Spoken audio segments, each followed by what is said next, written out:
اگر اس طرح کریں گے تو نہ آپ کو ایک فائدہ حاصل ہوگا نہ دوسرا فائدہ حاصل ہوگا. جب خدمت کریں تو خدمت کی نیت سے، جب تبلیغ کے لیے جائیں تو تبلیغ کی نیت سے، خدا کی طرف بلانے کی نیت سے.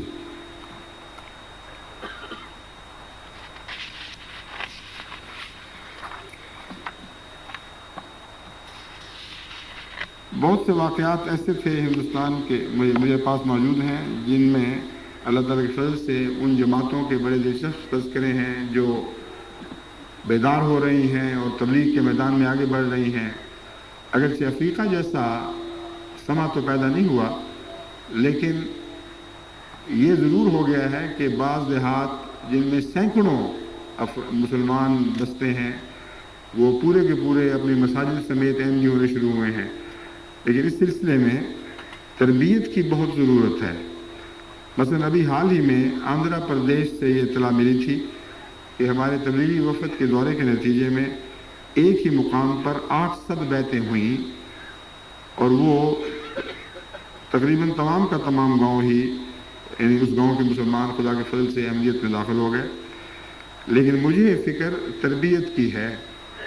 یہ وہ علاقے ہیں جہاں مذہب کا زیادہ علم نہیں، جہاں مسلمان اکثر صورتوں میں نہ نماز جانتے ہیں نہ ان کا مساجد سے کوئی تعلق ہے، اور بعض مساجد مسلمان گاؤں میں ہوتے ہوئے ویران پڑی ہیں.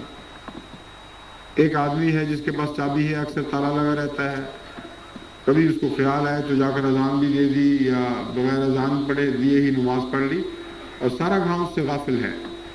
تو ایسی جگہ ہمیں ایسے مدرسین اور صوفیاء کی ضرورت ہے، کیونکہ قرآن کریم نے ہمیں اسی کی تعلیم دی ہے، اذا جاء نصر اللہ والفتح ورأیت الناس يدخلون فی دین اللہ افواجا فسبح بحمد ربک واستغفرہ انہ کان توابا. فرمایا جب لوگ جوق در جوق، فوج در فوج اسلام میں داخل ہوں گے تو یہ نہ کرنا کہ ان کی راہ روک دینا اور کہنا پہلے تم ٹھیک ہو جاؤ پھر ہم تمہارے لیے کچھ کریں گے. تمہیں داخلے بند کرنے کا حق ہی کوئی نہیں ہے. اذا جاء نصر اللہ والفتح ويدخلون فی دین اللہ، یہ ان لوگوں کی مرضی ہے، ان کا اختیار ہے، جب چاہیں جس طرح چاہیں شوق سے آئیں اور اسلام میں داخل ہوں. تمہارا کام یہ ہے کہ استغفار کرو ان کے لیے بخشش طلب کرو اور خدا کی تسبیح و تحمید کرو، اور اس رنگ میں ان کی تربیت کرو کہ جیسے تم خدا والے ہو وہ بھی خدا والے بن جائیں. بس تربیت کا ایک مستحکم نظام اس کے ساتھ جاری ہونا چاہیے، اور ہر جگہ جہاں خدا کے فضل سے تبلیغ پھیل رہی ہے وہاں ایک بہت ہی مضبوط متوازی نظام میں تربیت جاری ہونا چاہیے، جس کو فوراً چارج سنبھال لینا چاہیے. ادھر مبلغ پہنچے اور انہوں نے مسلمان اور احمدی بنائے، اور ادھر تربیت والے پیچھے پہنچے اور انہوں نے ان کو سنبھالا اور ان کے متعلق اطلاعیں بھیجی.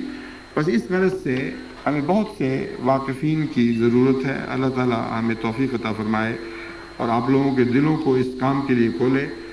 اس سے اچھی کوئی موت نہیں کہ خدا کی راہ میں وقف کر کے آپ مریں. یہی آپ کی دعاؤں کی قبولیت کا پھل ہوگا جب آپ یہ کہتے ہیں وَتَوَفَّنَا مَعَ الْأَبْرَارِ، اے اللہ ہمیں ابرار میں مارنا. تو میں آپ کو ابرار میں مرنے کی طرف دعوت دیتا ہوں. آئیے اور ان ابرار میں شامل ہو جائیے جو اپنی بقیہ زندگی کے دن خدا کی خاطر پیش کر دیں. پھر جب آپ کی موت ہوگی مجھے اپنے رب کے حضور سے کامل یقین ہے کہ اس کے ہاں آپ ابرار میں لکھے جائیں گے.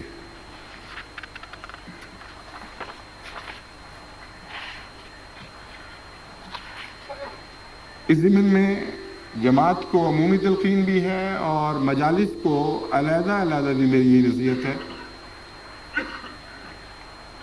خدام الاحمدیہ ہیں، انصار اللہ ہیں، لجنات ہیں، ان کو اپنے اپنے رنگ میں اپنے اپنے دائرے میں اسی قسم کے کام کرنے چاہیے اور ان کاموں کو آگے بڑھانا چاہیے، لیکن اس شرط کے ساتھ کہ نظام جماعت کے ساتھ کوئی تصادم نہ ہو، کسی قسم کی غلط فہمی نہ ہو، کوئی ایسی نعوذ باللہ من ذالک آپس میں چپکلش نہ شروع ہو جائے جس سے جماعت کی وحدت کو نقصان پہنچے.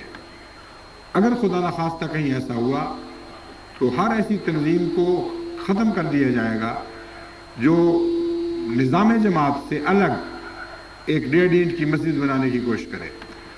بس ان ساری خدمتوں کو ایک دوسرے کے ساتھ ہم آہنگ اور مدغم ہونا چاہیے. ایک دوسرے کے ساتھ ایک دوسرے کو تقویت دیتی ہوئی آگے بڑھیں. ایک گاڑی کے وہ پہیے جو متوازی ہوں اور ان کی لوبریکیشن ٹھیک ہو، ان کو اچھی طرح تیل ملا ہوا ہو، وہ ایک دوسرے کی مدد کرتے ہیں، ایک دوسرے کی مخالفت نہیں کیا کرتے. بس اس طرح کام مل کر کریں کہ جس سے اسلامی مواخات کا مضمون ثابت ہو اور دیکھنے والا یقین کرے کہ آپ اسلامی مواخات کے مضمون کو سمجھتے ہیں اور اس پر عمل پیرا ہیں. انتظامی نقطہ نگاہ سے ہر صوبے کا امیر آخری انتظامی اتھارٹی ہے. وہ صاحب اختیار ہے جماعت کی طرف سے، جو خلیفہ وقت کی طرف سے بطور امیر مقرر ہے، اور اس کا تعلق مرکز قادیان سے ہے، اور یہاں جو شعبے قائم ہیں وہ ان شعبوں میں ان کو جواب دہ ہے. بس اس پہلو سے امرائے صوبائی اور امرائے ضلع کو بھی، اگر امرائے ضلع قائم ہیں، اور مقامی امراء کو بھی اس بات کی نگرانی رکھنی چاہیے کہ یہ ذیلی تنظیمیں نیک کاموں میں کسی قسم کے بدی کے عناصر شامل نہ کریں، اپنی انانیت کی خاطر یا اپنے دکھاوے کی خاطر. محبت سے مل جل کر پہ کام کریں. اگر کسی ایک شعبے، کسی ایک مجلس کو زیادہ بیعتیں مل جاتی ہیں تو کیا، اور اگر ان کی بنائی ہوئی بیعتیں کوئی اور لے جاتا ہے تو کیا، اجر تو خدا سے پانا ہے، اور خدا کے علم میں ہے کہ کس نے کس حد تک کام کیا. چنانچہ ایک دفعہ وقف جدید میں مجھ سے معلمین نے شکایت کی کہ جی ہم نے بیعتیں کرائی تھی، مربی لے گئے. میں نے کہا مربی لے جائیں تو لے جانے دو ان کو، تمہیں کیا فرق پڑتا ہے؟ قیامت کے دن مربی وہ بیعتیں خدا کے حضور پیش کریں گے. کیا خدا کو علم نہیں ہوگا کہ کس غریب نے محنت کی تھی؟ تو ان چھوٹی چھوٹی باتوں میں کیوں جھگڑے پیدا کرتے ہو؟ مجھے اطلاع کر دیا کرو، بس اتنا ہی کافی ہے. اگر مربی لے جائے اس کو لے جانے دو، اگر امیر لے جائے اس کو لے جانے دو، کو ٹھیک ہے، خدا کے حضور یہ بیعتیں حاضر ہوئیں، تم سنبھالو تو بڑی اچھی بات ہے، تمہیں بھی ثواب مل جائے گا. اس روح کے ساتھ مل جل کر تعاون کے ساتھ کام کریں. تعاونوا علی البر والتقوی، یہ اسلام کی بنیادی تعلیم ہے، اسے کبھی بھلائیں نہیں.